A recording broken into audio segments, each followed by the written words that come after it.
My name is Marjorie McCaddy Hyde. I grew up here in Spalding.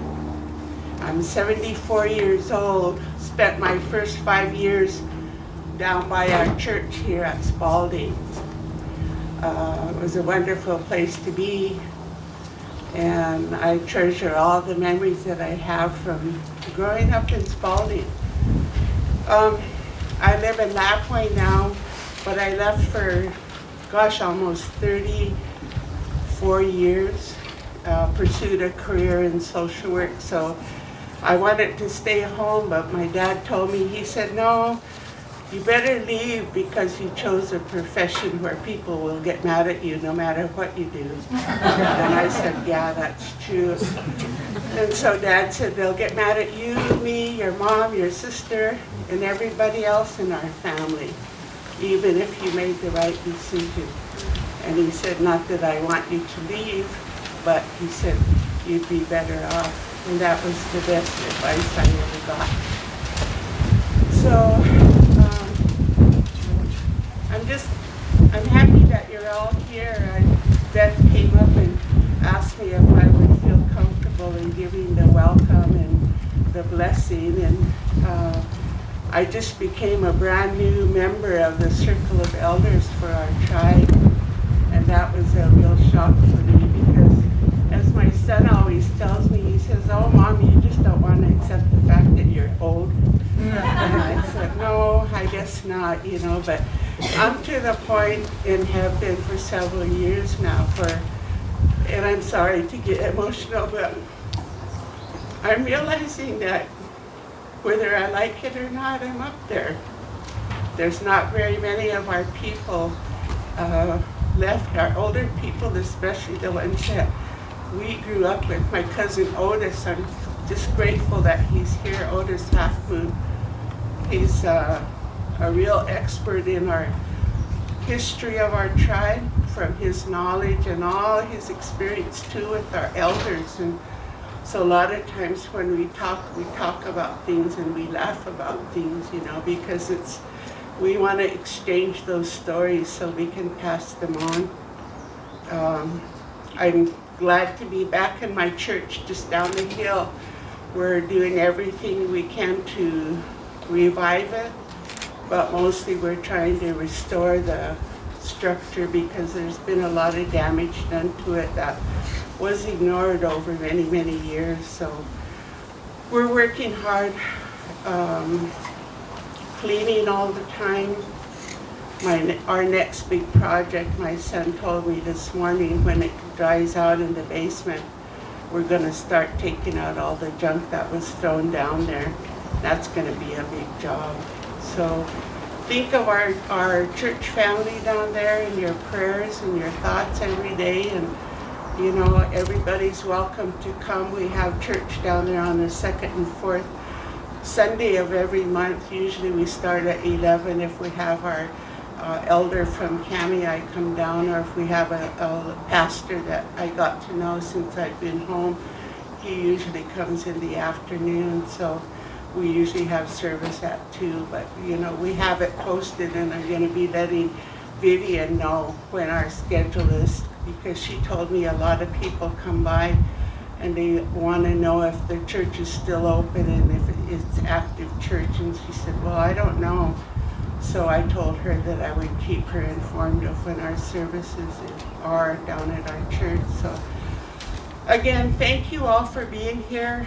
I was at our church a few years back when a few of the items came back, and I've got some pictures, and I'm going to corner Bob Chenoweth before he leaves, because there's one person I don't know who she is, and I want to know who she is. Because my aunt is in one of the pictures with Otis's mother, Nancy Halfmoon, holding a baby board, and then Pete Hayes is holding a pair of beaded moccasins. And then we had another elder, Tom Peterson, that was part of our church. And then my mother, Esther McCaddy, was in the picture too, along with this lady, and I think she was part of the Disney family, but I'm not real positive. So I look at those and I treasure those because, you know, my aunt and our family, they were able to see the first items that came back, and I know that touched their heart because, you know, we don't know where those items came from, but we just kind of have to assume they were from people that lived here in this Spalding area, and there was a lot of older families that were here.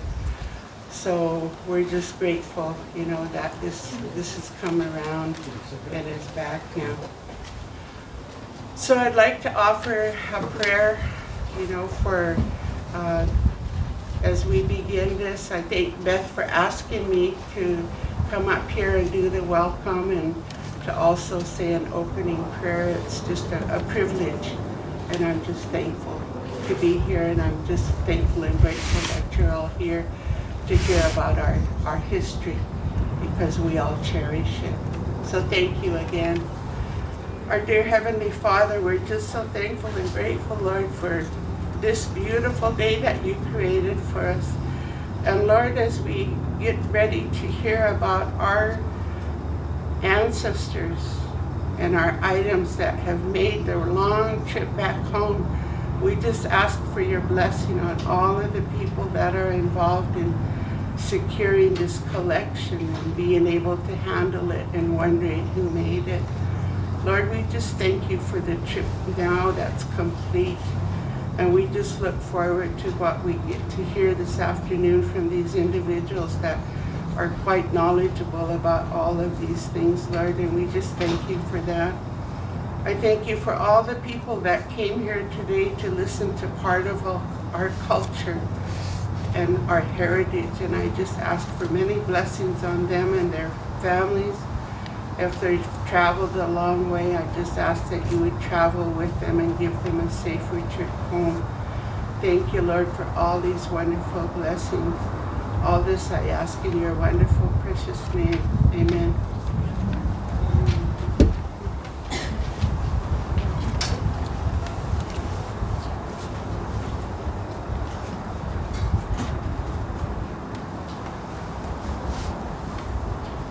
Katsiao March for your words. Okay. Tatsalap, everyone, and welcome to Nez Perce National Historical Park and the fourth event before the renaming of the Spalding Allen Collection on Saturday, June 26th. My name is Beth Erdey, Cultural Resources Program Manager and Archivist here at Nez Perce National Historical Park, and moderator for today's discussion.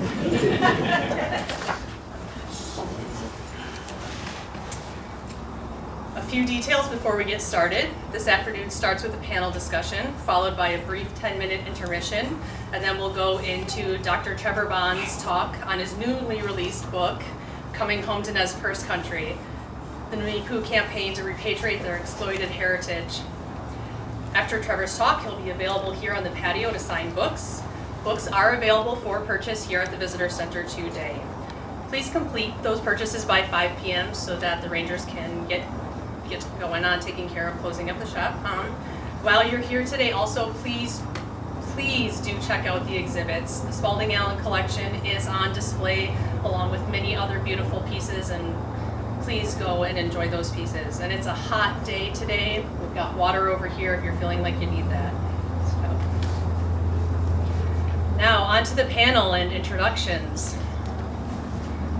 Today I am both humbled and honored to introduce 5 remarkable individuals. They each, in a variety of ways, are stewards to the soon-to-be renamed Spalding Allen Collection. Today we'll all learn as they share stories of their work and experiences in the purchase and reacquisition of the collection and in its continued care and preservation. For myself and for countless others, these 5 individuals are teachers, keepers of knowledge, and mentors.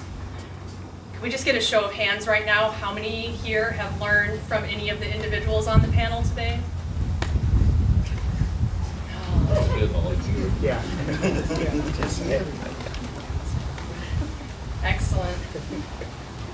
In the panel discussion today, panelists will discuss their experiences with the collection's significance to Nez Perce culture, collaboration between the Nez Perce tribe and the National Park Service, and the collection's story as it impacts the field of museum management.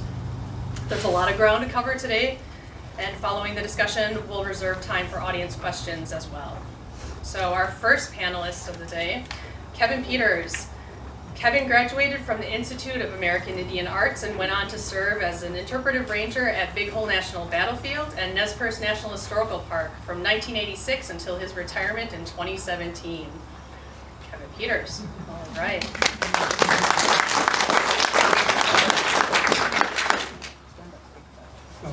We'll just go right down the line here. All right. Our next panelist is Josiah Pinkham. Josiah Pinkham is cultural specialist and ethnographer with Nez Perce Tribe.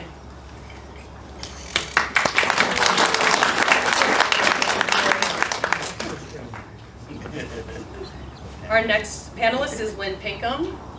Lynn Pinkham is museum technician here at Nez Perce National Historical Park.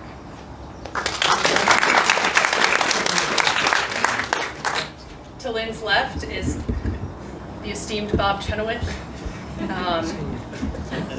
Bob Chenoweth served as Nez Perce National Historical Park's curator from 1995 until his retirement in 2017.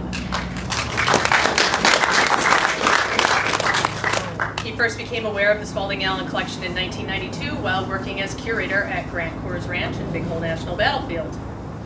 And last but certainly not least, Dr. Trevor Bond.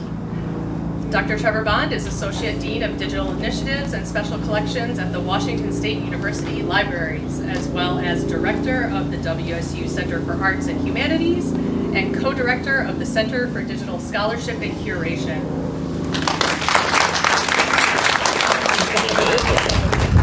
And also notably author of the book Coming Home to Nez Perce Country. Okay, so everybody on the panel here today, I think it's fair to say that we all know each other very well. So hopefully we can really generate a great discussion among friends more than anything, and I'm definitely looking forward to this. So I know we could be here for probably 4 hours worth of discussion at least, but we're gonna try and keep it to an hour. So, okay, first question of the day, we can just go right down the line with this one is, could you please tell us a little bit about your role in the work of reacquiring the Spalding Allen collection, or your relationship with the Spalding Allen collection? Let's make sure this is working first, okay? All right. Can you hear me out there? Yes. Okay, good. Literally, it was a very long time ago, and I couldn't even give you a date on that when I became aware of it, that there was something else out there, and it was something to be looked forward to. I'm an interpreter and an artist, so I have ongoing ideas about everything out there, and this was going to be one of those venues that provides inspiration for me, but also provides a point of interpretation, and an interpretation for the Park Service is that people, everybody out there, all of you, have your own right to your interpretation of an item, an event, or whatever. And you're right. You can never be wrong. You can be off on an angle, but you're never wrong. So it was one of those things that I look forward to, and I like that because it fit in with my ideas of creating art.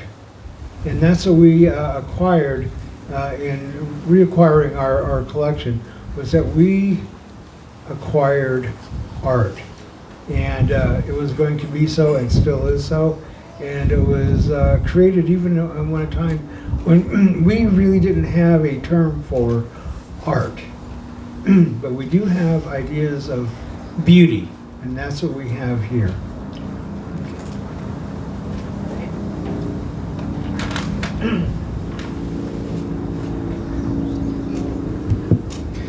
I didn't really have a role in acquisition of it, other than I think I gave a little bit of money because I was a struggling scholar at the point. But my role was I was a museum aide under Bob Chenoweth's, or in his crew, and essentially I was a bead counter, quill counter, fringe counter kind of individual, and just provided general care for it. So I didn't really have too much of a role in that regard.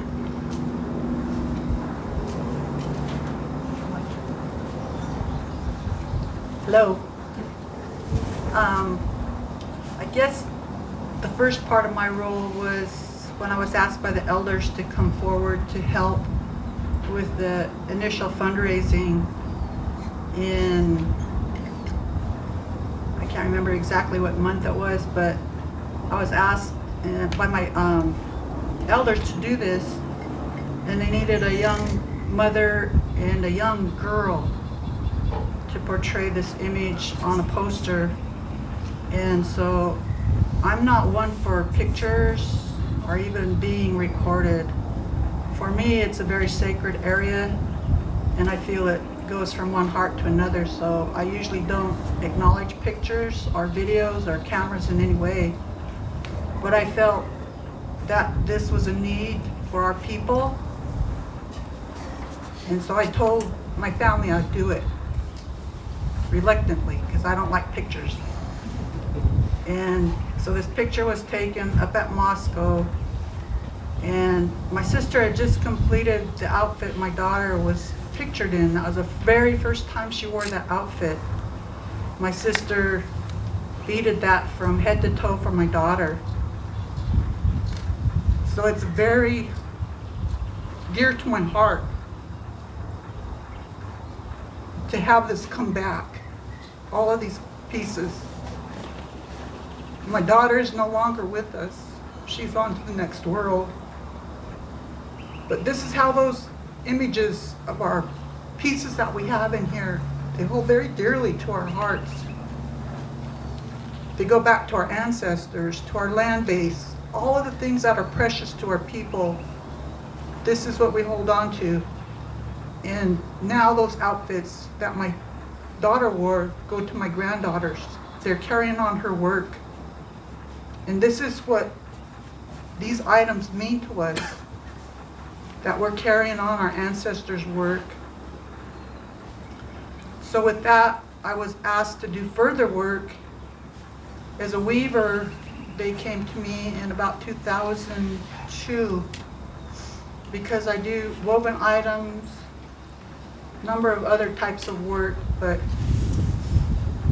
they asked me to do this. So humbly, honorably, I had to accept again. I couldn't turn my people away to do this. So I went back with my brother to retrieve one of the items that was misplaced or directed in a different way, and didn't get to come home with the rest of the items, so we went back to Ohio to retrieve it and bring it back home. And so as a weaver, I had to do that also, but my work still is not done. I work now with the National Park Service, and I get to work with the team members here on a daily basis. We're making decisions on our culture, and I think it's a good thing now because we can make those decisions together. Once again, my grandfather, Alex Pinkham, he worked with the National Park Service in the early 70s.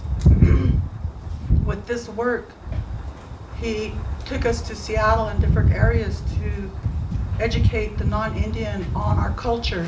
The Northwest Folk Life Festival and many other activities that we did as a family. My grandfather did this, and we also worked on the areas down below on Sundays. Ricky Ellenwood and Al Slipku and many other elders that are no longer with us, the drummers, we performed on Sundays to show the culture of this area. And my grandfather was announcing for those activities. After his death, Ricky Ellenwood carried this on. And so I feel that it's my place to come back and work in this area to help our people, our youth especially, to connect with these pieces. And so that's my effort, is to bring this out within our staff here. I work with them, create more ideas that we can work with our culture to somehow show this reflection to our children. And so my work isn't done. I'm still here, and I'll still be here until they probably kick me out of here.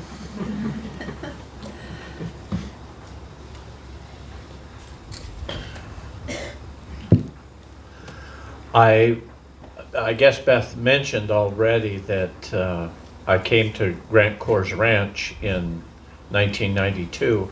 At the time, the administration of Big Hole National Battlefield was through Grant Coors Ranch, and it was part of the Rocky Mountain region of the Park Service. So, but Otis Half Moon was at Big Hole Battlefield, and Kevin had just left, and I got to know both of them fairly early on. And at the time I began to learn more about Nez Perce Park, the Spalding Allen collection was just part of that mix. So we talked about it, we looked at it, and higher levels of administration were involved in the negotiations that eventually allowed for the fundraising purchase. But so when I came here in 1995, along with my other curatorial duties, I had the responsibility to not just look after, but also advise as far as what might end up being the terms of an agreement or whatever. But as it turned out, it was a straightforward monetary agreement, and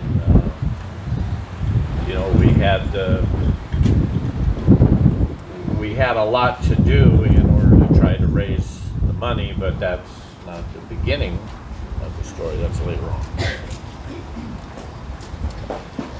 Hi everyone, I'm Trevor. I learned about the story in 2010 and have just become immersed in the issues around it, and delved into the sources and had the good fortune to interview everyone at this table.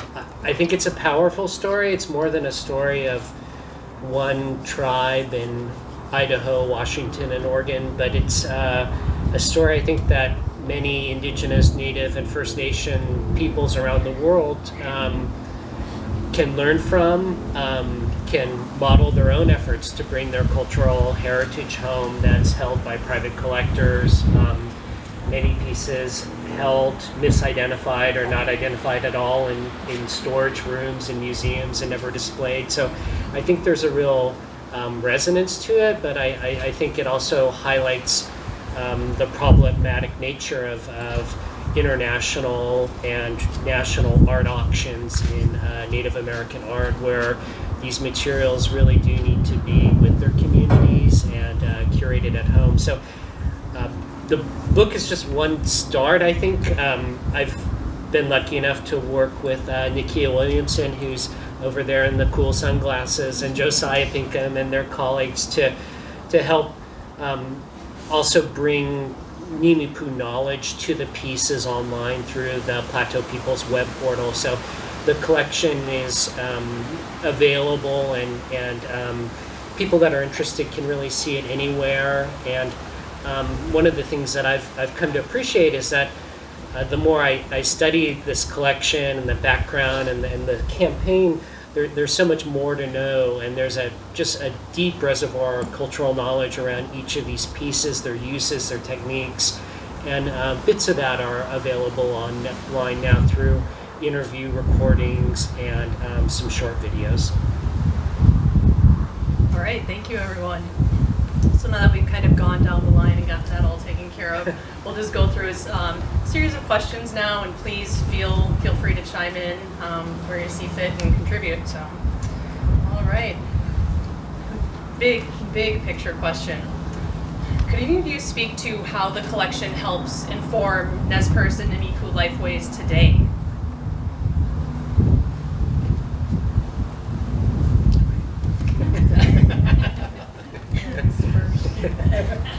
Always send in the youngest. I think for myself as an individual that makes the kinds of things that are in the cabinet space or the display spaces in here,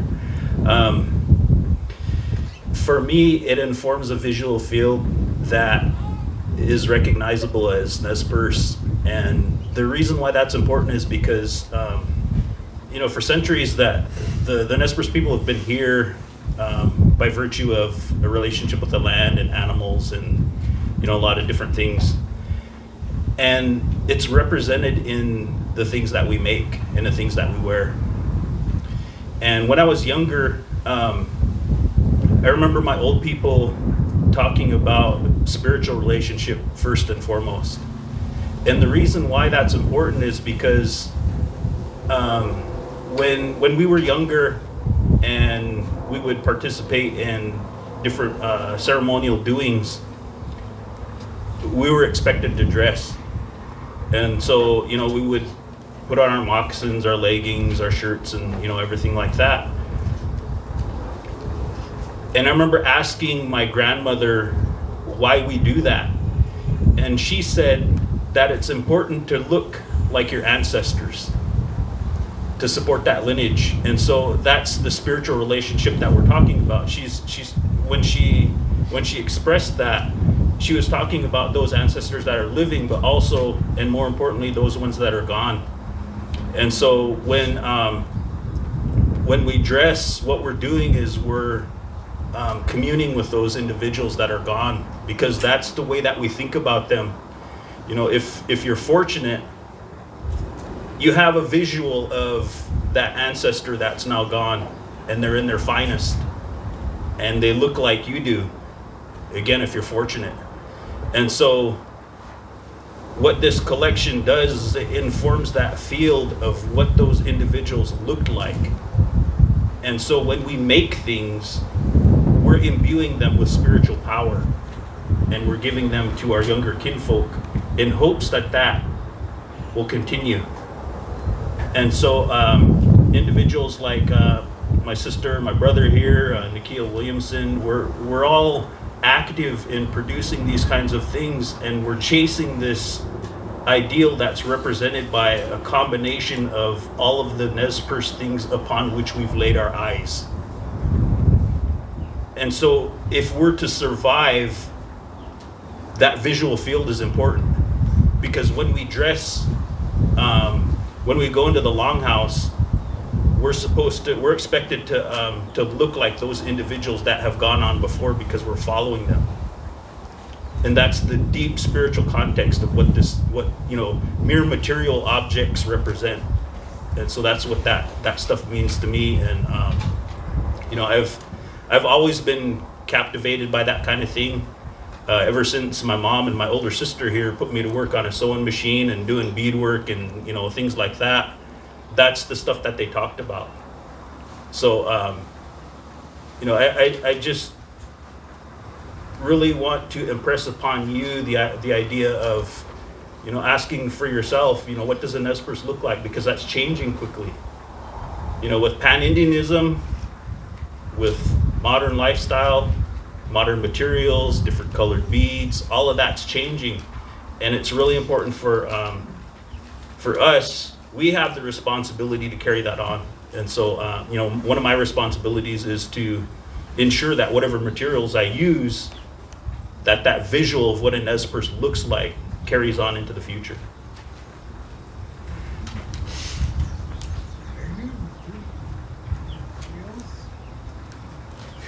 There was a friend of mine, and he had talked with some elders out of Canada, and he was told by them, this one person, that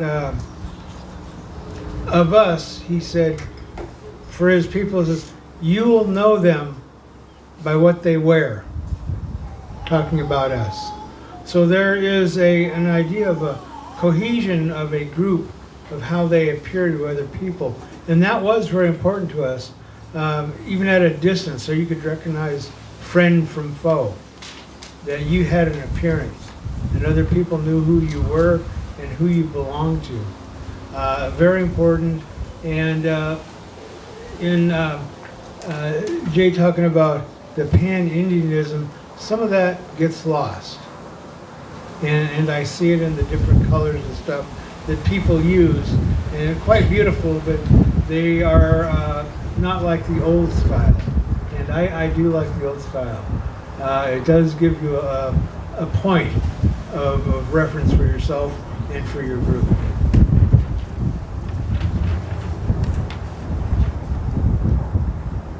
For myself and my family, it's the oral history that's passed down probably from my father, through my grandfather, through my grandfather's uncles, all of these elders that told stories.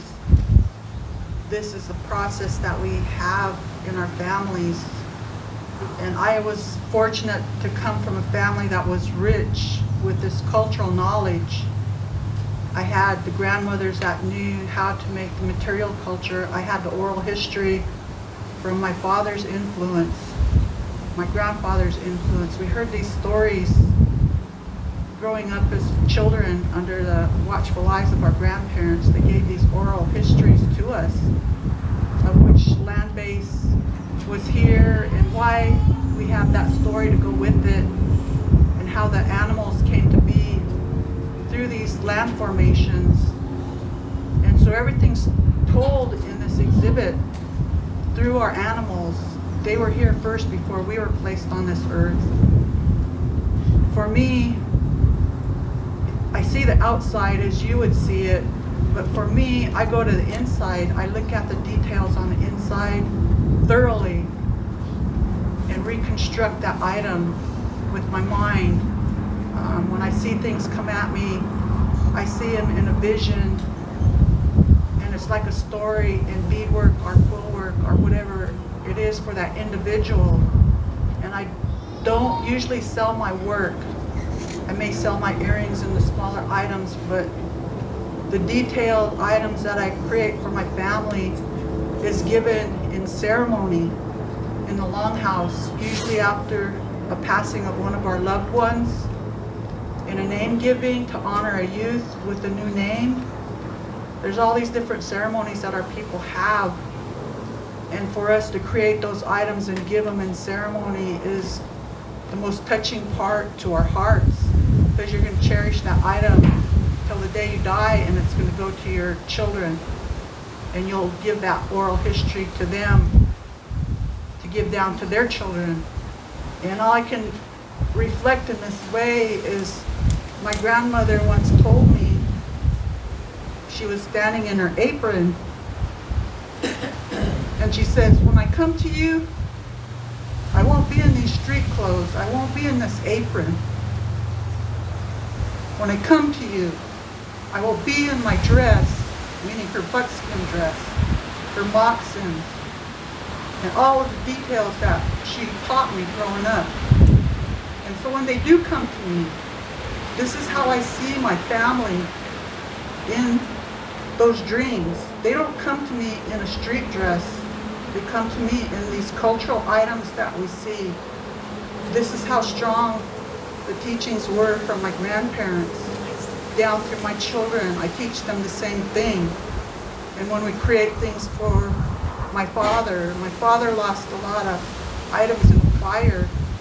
And between my sister, my brother, we created these items back for my father so he could participate in the ceremonies to help our people heal. And my father, does a lot of speaking engagements to reflect our culture. So this is what this collection means to me, is that we're able to relay that information down. They're like encyclopedias. Each one of these little pieces, they're encyclopedias to me, because I can recreate that item and I can teach it to my niece, to my daughters, to my granddaughters, all these different ones that come to me and ask me, how do you make it? I can show them. And when I was just learning how to weave my lead scale, I started out with the doll-sized ones. And I had a hard time grasping that area of making the spokes come out properly. And I went to my aunt, and she was going through dialysis. I couldn't ask her these questions because she got forgetful. It was really upsetting for me to see her struggle through this memory loss. So I came to these items And that's what I looked at, was how was that formatted in there. I looked at the insides. This is what taught me how to do it, and I was able to make those and make the hat to the right way, because I had one grandmother was very critical. You know, I think I did a really good job, and she would just tear it down, saying everything that was wrong with it. But I'm glad she did, because it made me stronger in what I'm able to do now, so I can help our youth. But, you know, this is what it means to me to go in there and see it. I learned from each page, each different piece is a new area for me to learn. I learn something new every day, every time I look at these pieces, as old as I am. Thank you, Lynn. So also thinking about the collection and its story, can anyone speak to the bigger social and political ramifications of the collection's story? The collection's time away, its reacquisition in 1996, and now its renaming. Like, what does this mean for Indian country? What does it mean for the nation? And what does it mean for the world? This is a big deal, right? I think one of the things that's important about this collection is that it's a history lesson. It's a history of colonial expansion, of conquest, of acquisition, of what happens to these things when they're appropriated from a culture that doesn't know anything about them. The commodification of these things. And I think if you look at it from beginning to the present, you have kind of a story of what's happened to all the tribal people in not just in North America, but in South America, Latin America as well. And you know, this story, the missionary story, has a link in Hawaii, which when I lived in Hawaii, I first learned about Henry Spalding and ABC FM and everything because they were in Hawaii too. They were doing the same thing. They were taking material culture away because by this time, anywhere in the world, if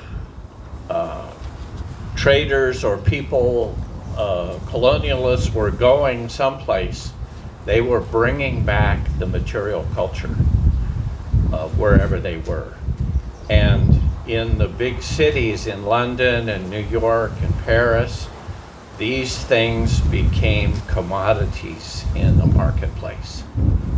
And when that happens, the story's gone. So for me, just taking the history of the collection as an example, you could pretty much understand to one degree or another what was going on all over. And it wasn't just Americans, you know, it was French and Spanish and English and Dutch. All the colonial powers were doing the same thing and building their wonderful museums that you can go and see in their national capital now. But they built those cultural institutions off the backs of the people they colonized. And I think that's important to remember. I would add too that when the campaign started to keep the collection here in Nez Perce country in the mid-1990s, there was also a shift that was starting to happen nationally. A couple years early, the Native American Graves Protection and Repatriation Act, NAGPRA, was passed. Thousands of people knew that it was wrong for the Nez Perce tribe to have to come up with $608,100 within 6 months. And so school kids across Idaho, across Washington, through the Midwest, they had bake sales, they sold privileges to chew gum in class.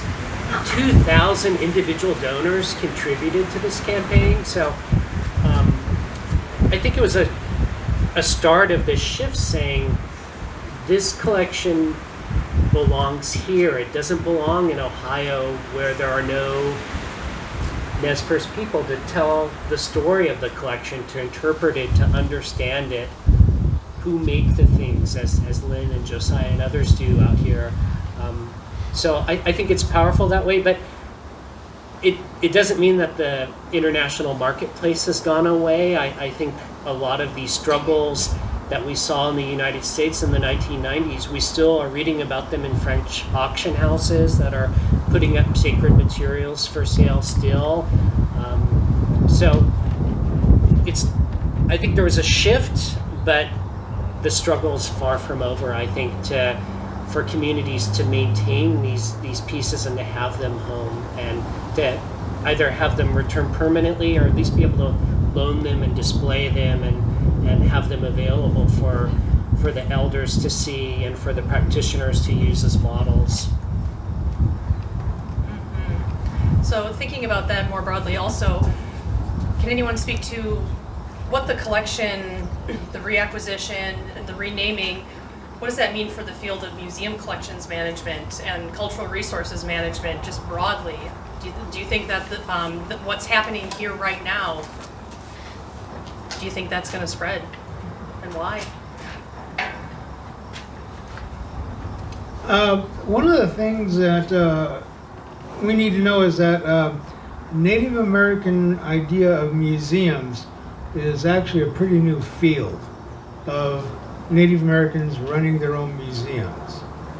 Now, there might be some other scholars out there who say, well, what are they doing running their own museums?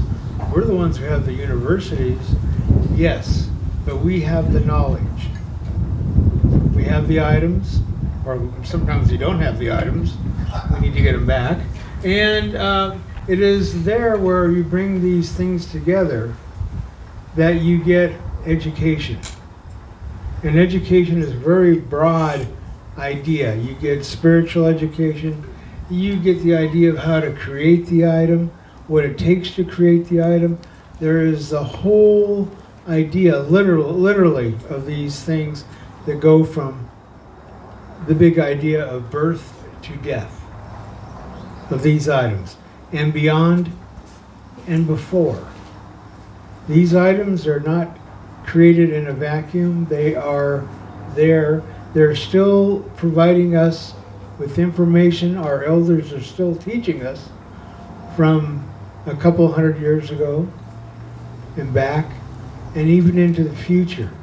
So these items are very important, that we must be able to look at them and learn from them, and everybody to think about them. Because people have these items, or like items around that they too can think of.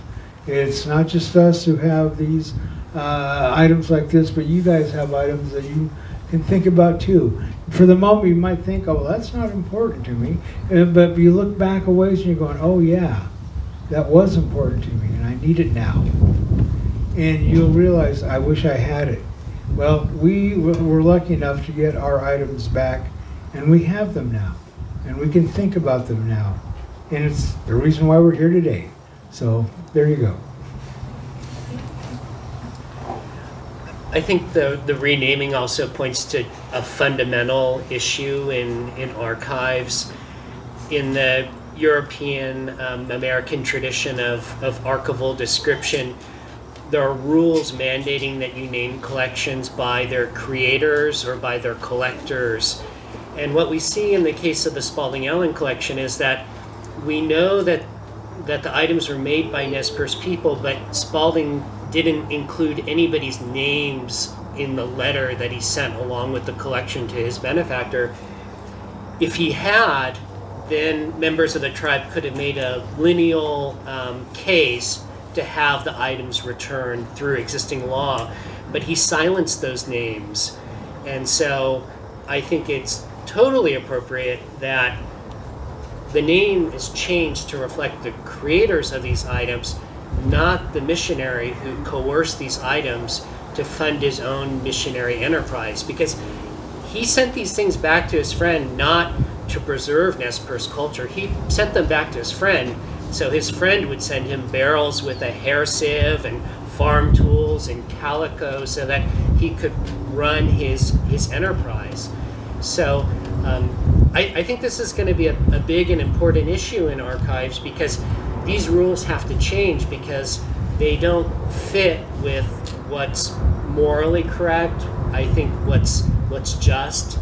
And so I think that's the next project, to look at how we name these things. In the book, there's a quote from Bill Picard, and he's not here today, and I'll just paraphrase it, but the museum that ended up with this collection, that ended up selling it back to the Nez Perce tribe, they didn't negotiate for it. Another institution loaned it to them for safekeeping and exhibition purposes, and then they ended up getting title to the collection right before it came here on loan, and then they ended up selling it for more than $600,000. And Bill Picard compared this to walking in Coeur d'Alene.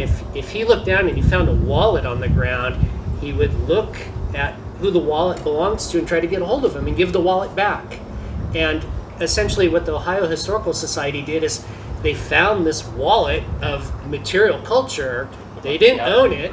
They knew who it belonged to, and they sold it back at arguably a ransom price. So we should name it the Spalding Allen Collection. I think the new name will be much more indicative of the life history of this collection and the meaning of this collection to this community here. I propose the Allen Spalding Collection. Because he's tired of playing second fiddle. Okay. So to any of the panelists today, if you were speaking with a younger Nez Perce person about what the collection means to you, what would you tell them, and what do you want them to learn from the collection?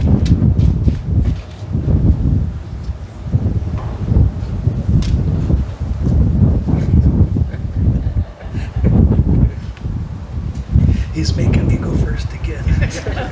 Youngest. I think for myself, I really want my young people to get involved in making this stuff and using it in ceremony.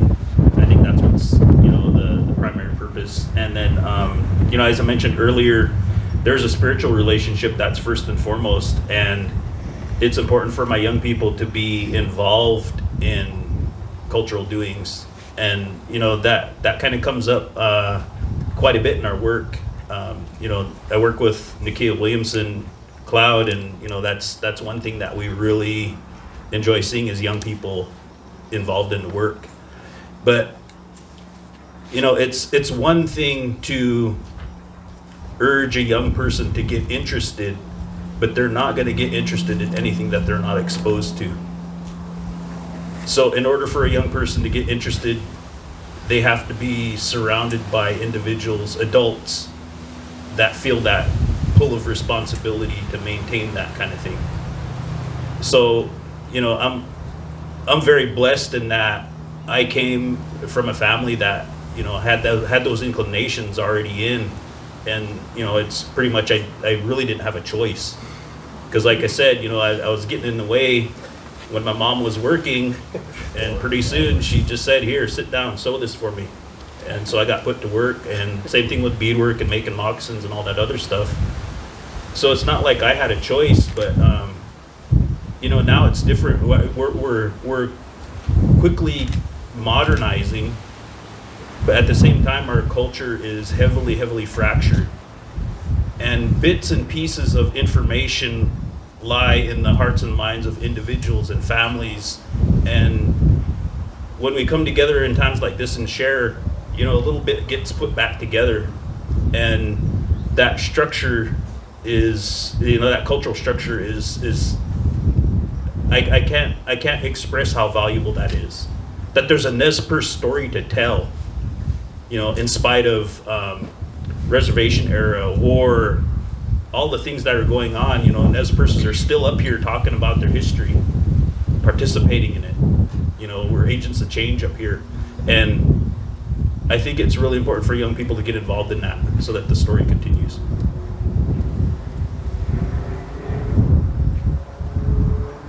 I would just like to, agree with my brother here from a family that we just basically watch this every day. I can't really say I learned on such and such date how to do beadwork. I can't really say that because I watched it in so many forms from the time I was a toddler until I'm still learning to this day on the different forms of beadwork and even the quill work. I can't say exactly which day I learned how to do quill work or the weaving because I watched it on a daily basis.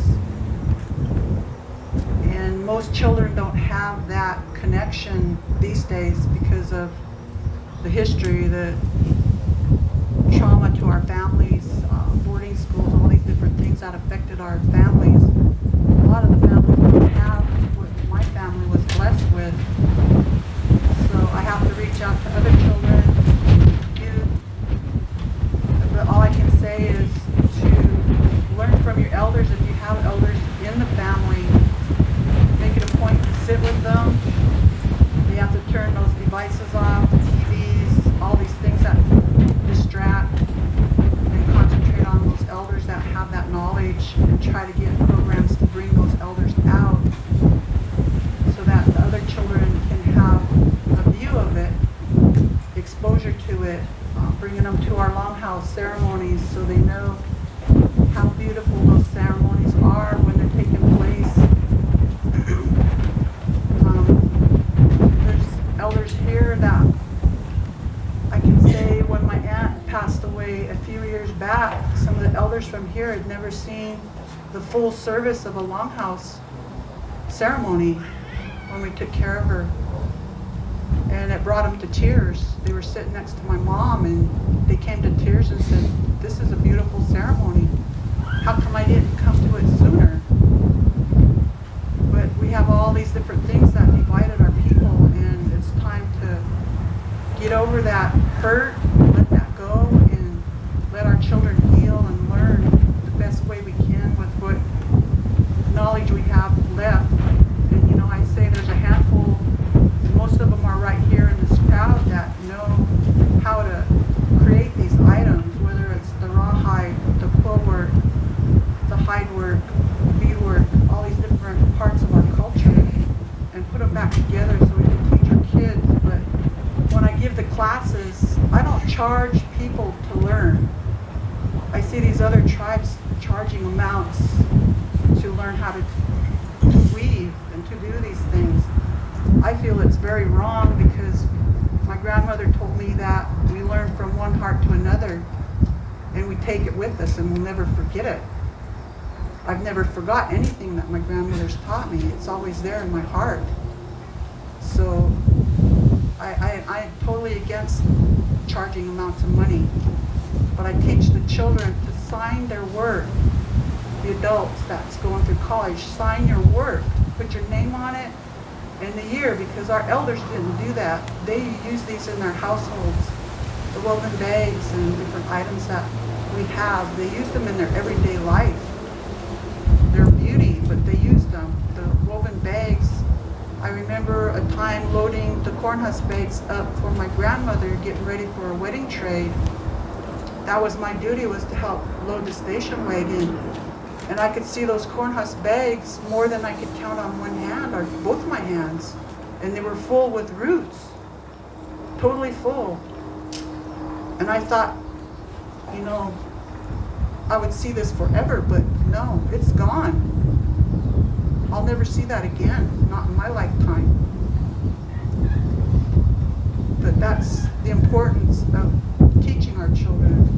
But we have to repair that damage that was done in our learning process and not to scold our children, to encourage them best we can with what knowledgeable people we have left, to give that information to our children, but not to charge our people for these classes. That's ridiculous in my mind, totally against my teachings.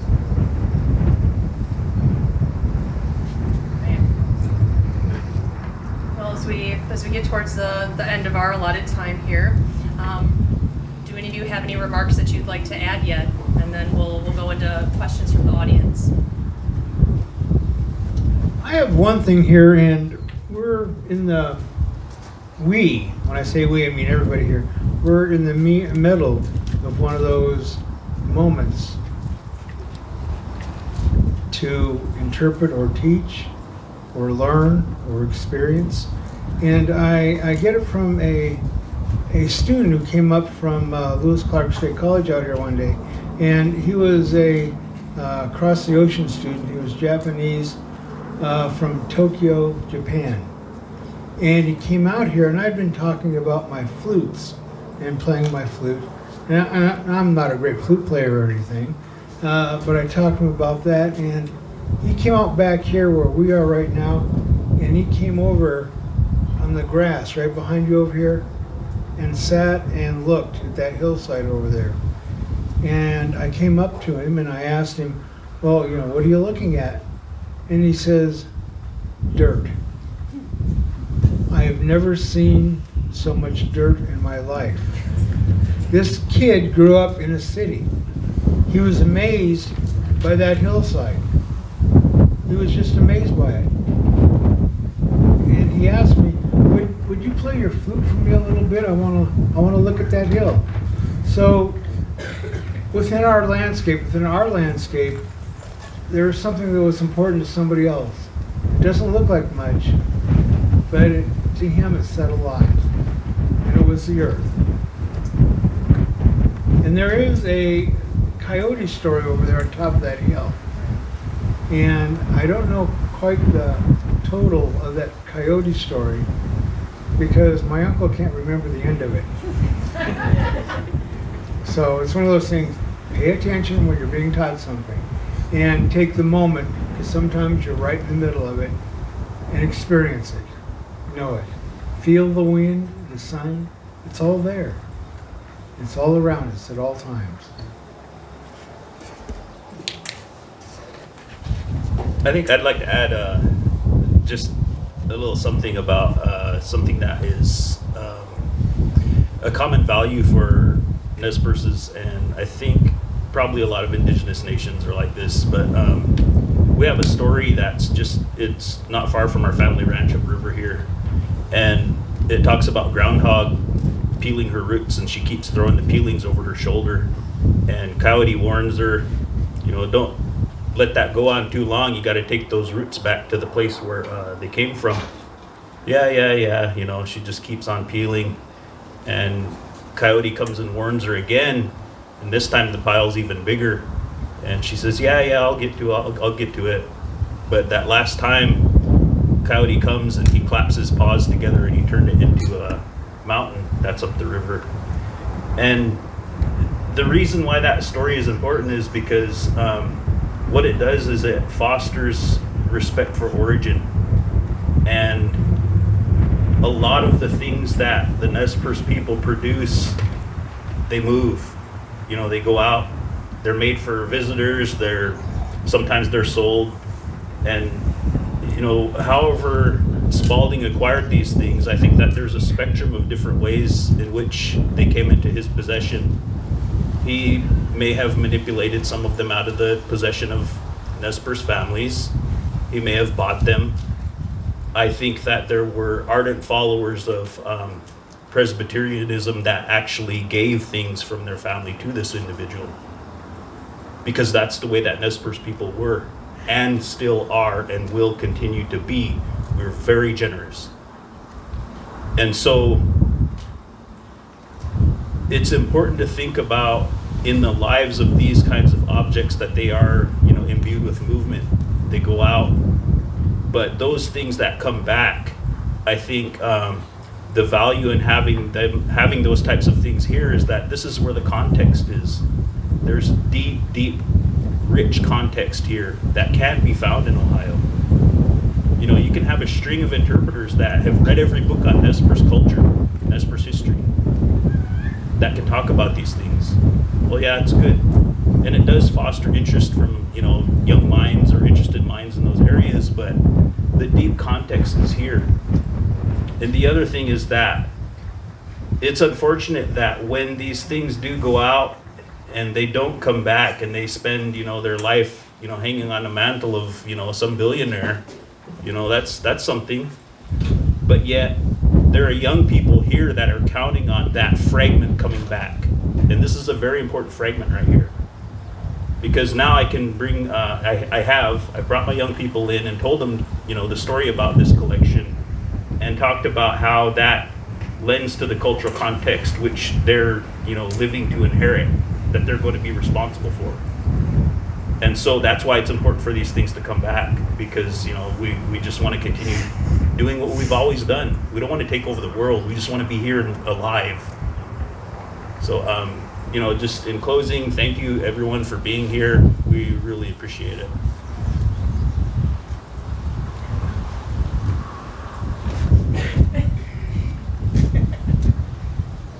Crickets?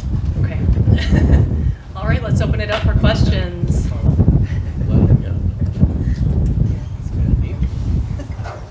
Yes? Was there pressure to have the name that it has now? Have its own? The question was there pressure to have the name that it has now, the Spalding Allen? I don't remember any, no. It was custom, and I think since the 1920s it was referred to as the Spalding Allen collection, so it stuck with it. But as I mentioned, if you pick up a volume that has the pretty boring title called Describing Archives, a Content Standard, or DAX in the archives profession, they'll tell you how to name a collection, and they would tell you to name it Spalding Allen Collection. That's why I think what's happening this week is powerful, because I think the archives profession as a whole needs to change and adapt and recognize these histories.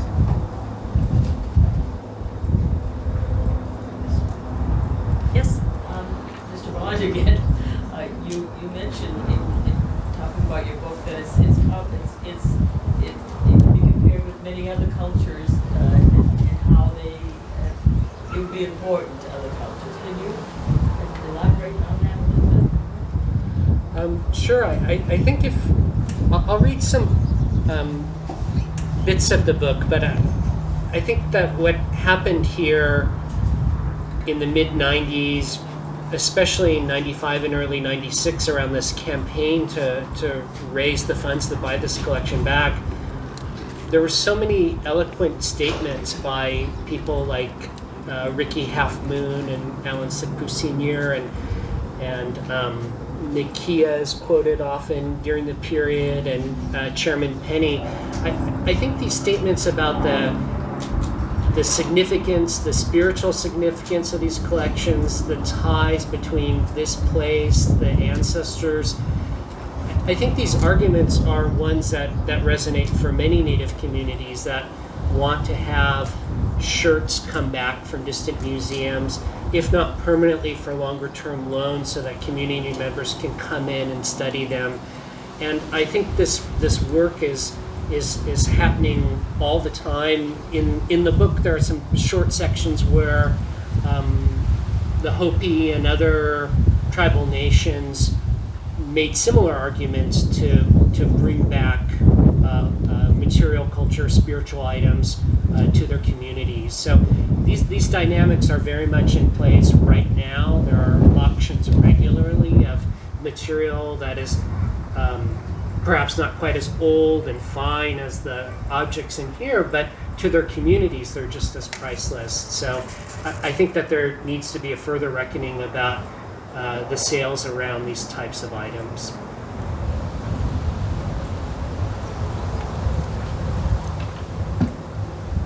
Oh, yes. It has to do with cultural appropriation. I'd just like you to speak to what it means to you when a white person or somebody who's not native learns your technique. Perhaps they know something about it and passes it on. I mean, it seems a little strange to do that, but I know it happens a lot, so I'd just like you to address that. I think the positive side of cultural appropriation is that people learn, and that's important to me. It's important for outsiders to learn about, doing beadwork, the amount of skill and time that it takes. I think that one of the cautionary lines over which I would not encourage people to step is that, like, getting into sales and things like that. Because cultural appropriation is fraught with a lot of difficulty. You know, at what point do you go too far? I don't know. I know what kind of stuff makes me feel uncomfortable. But, you know, like I was up in Canada and I saw a dream catcher in Walmart for sale. It was a rollback price though.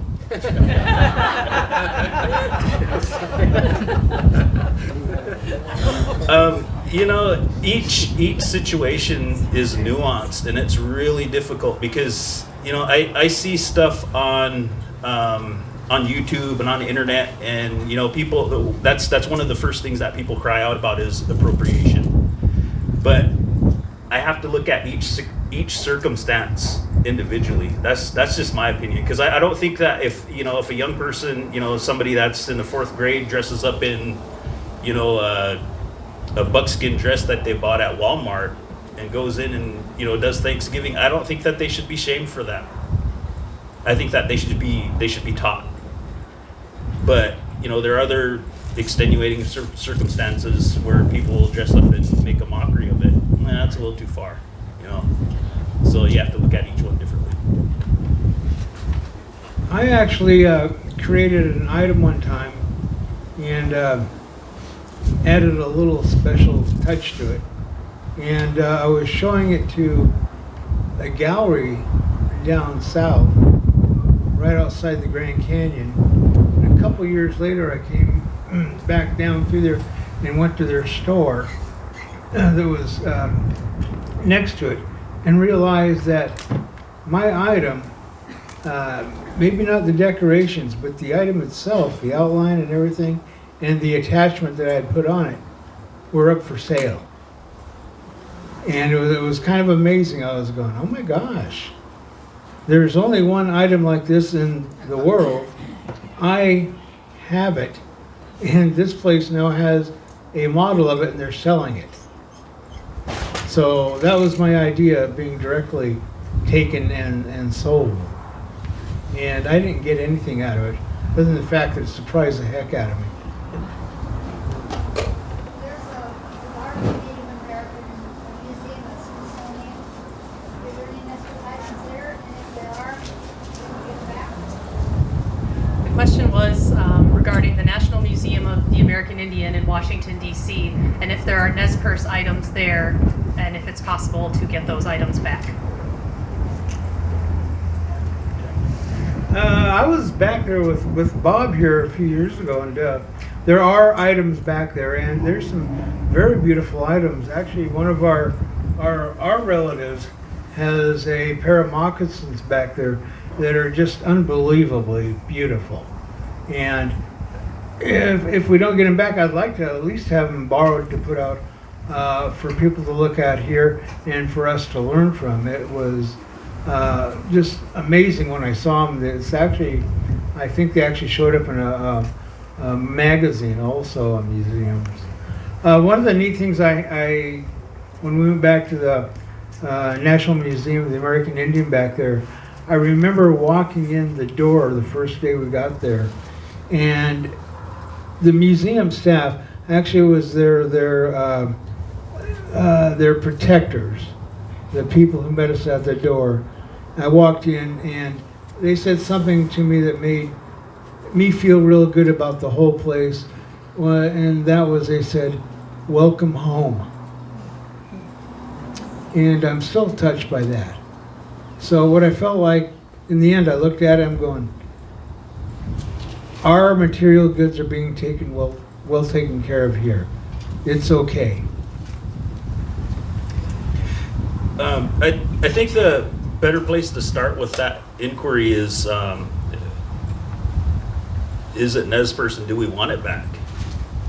The reason why I say that is because in our work, you know, Nikki and I, we see these things a lot where people will say something's Nez Perce just simply to add value to it. I don't know how many rifles Chief Joseph has. That's true. Like the True Cross. Right? Yeah, the cavalry couldn't have stood up to Joseph with all his rifles and all his pipes too. We get a lot of stuff like that, and so we have to, again, the importance of the collection is that it informs a visual field. And so like Lynn, Kevin, myself, Nakia, Roger, I mean, there are people that can look at stuff and tell you, okay, that comes from here or doesn't. And so we've done numerous museum tours where we went through collections and saw stuff that clearly was not Nez Perce, and we don't want it back because it's, again, respect for origin.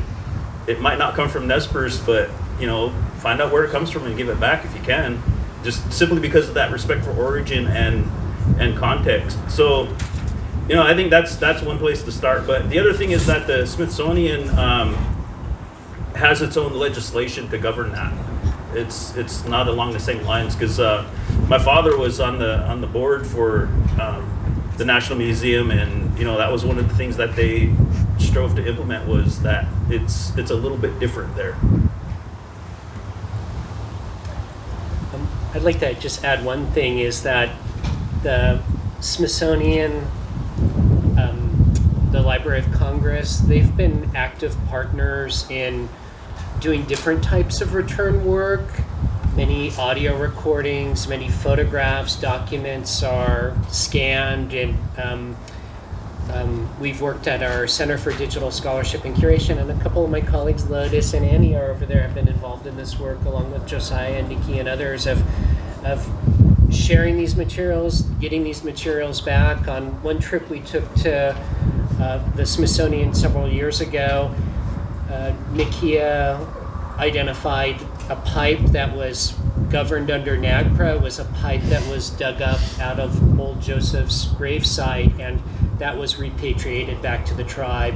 So I think that this work and these relationships are sustained and ongoing.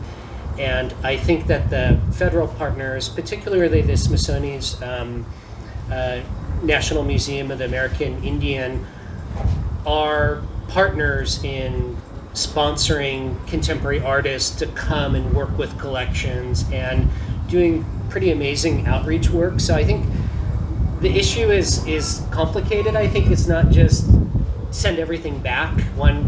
This repository, if you ever go downstairs in the storage, it's pretty full.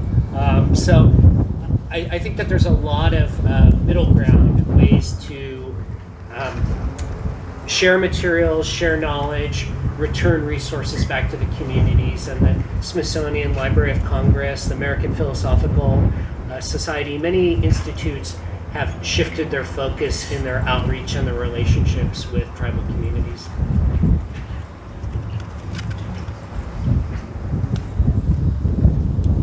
Yes, Ken? Sorry, this is a little specific.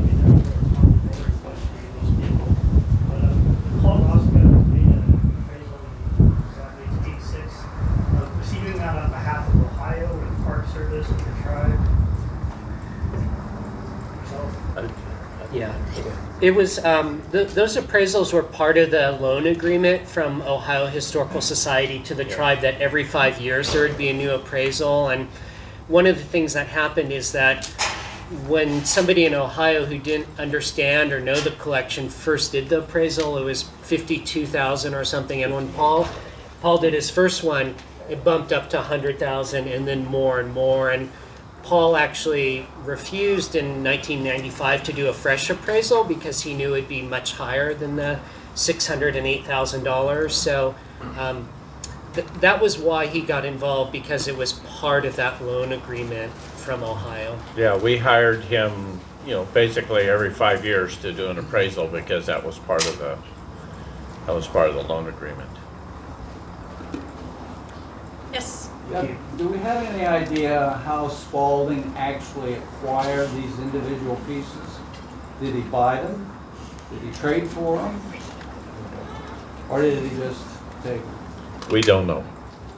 He didn't record how he got the things. He just simply didn't write it down. I asked the question because, aside from the importance to the Nez Perce of this collection, the whole history of missionary period in the Pacific Northwest has been undergoing substantial changes over the last decade or so as to how we look at not just the Native Americans, but the missionaries that came here, Yeah. and who they were and what their real designs were. And I think when this collection is down here, the local folks who are involved with Pacific Northwest history are going to get another little clue that maybe that old story about how great that missionary period was is not quite as accurate as they thought it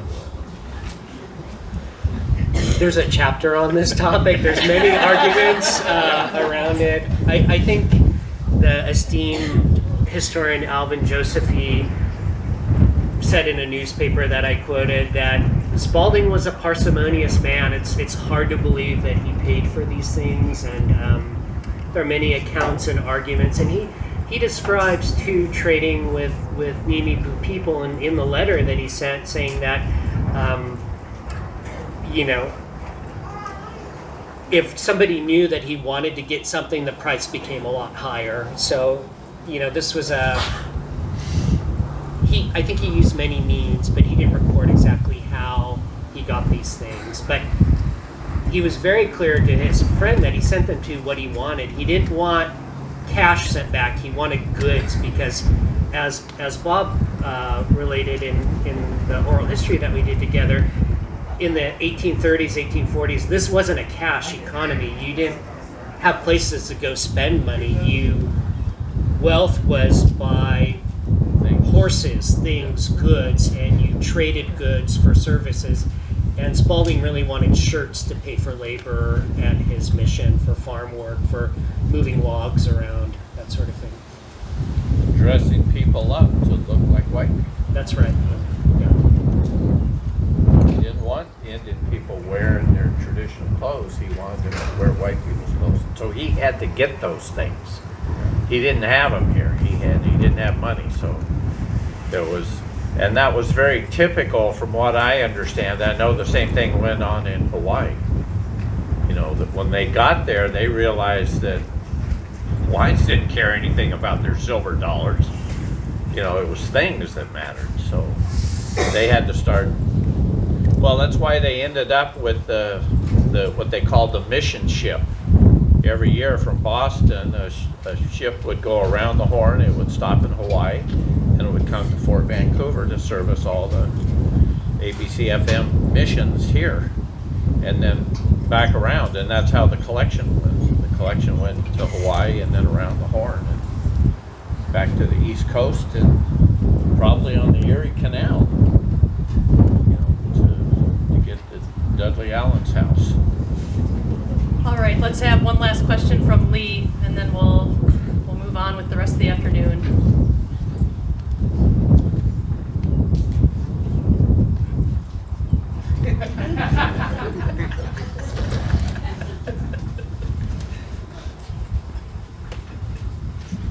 Let's see how we go. This is just your little.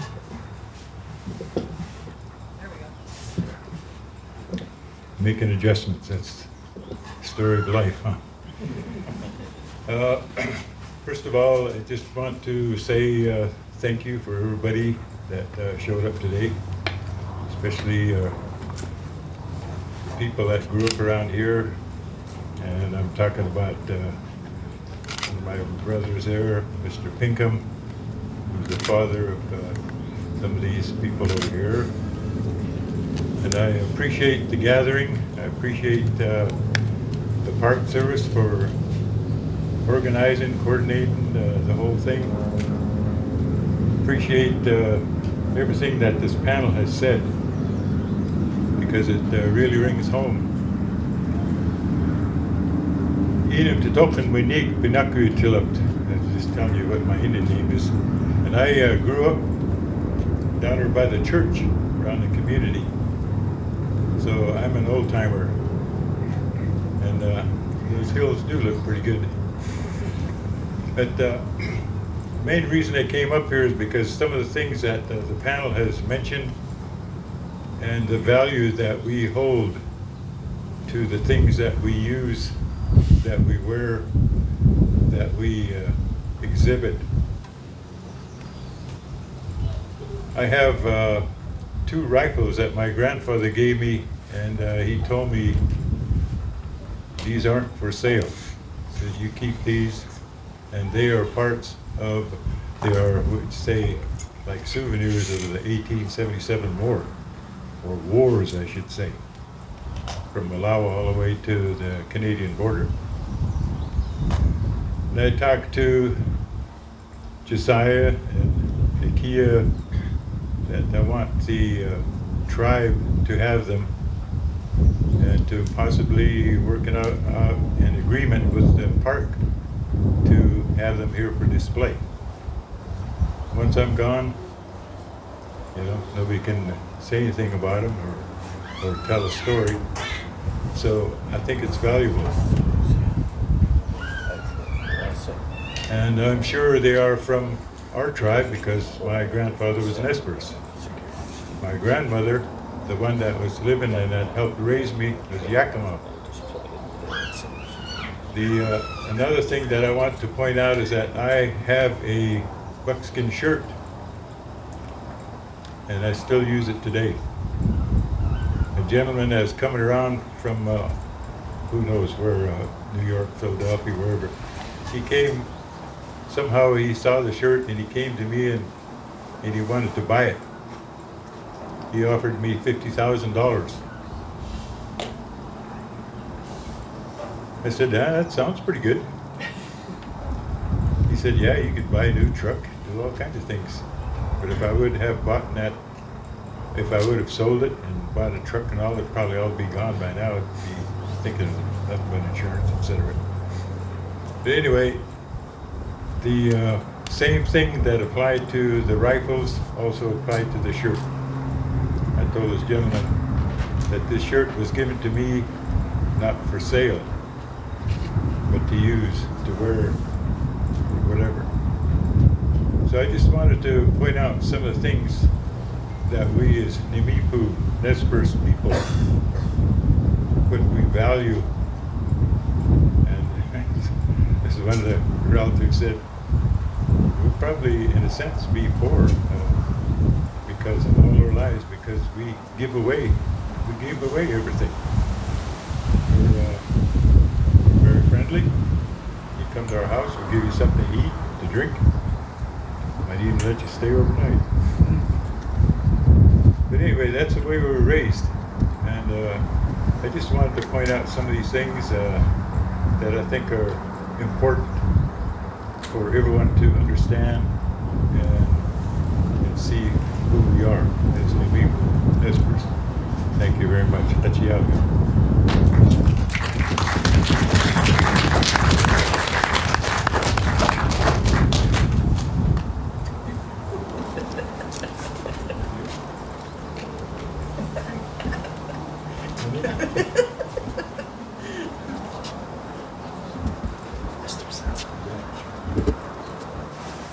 Okay, let's take a couple minutes, get up and stretch a little bit, and then Trevor Bond.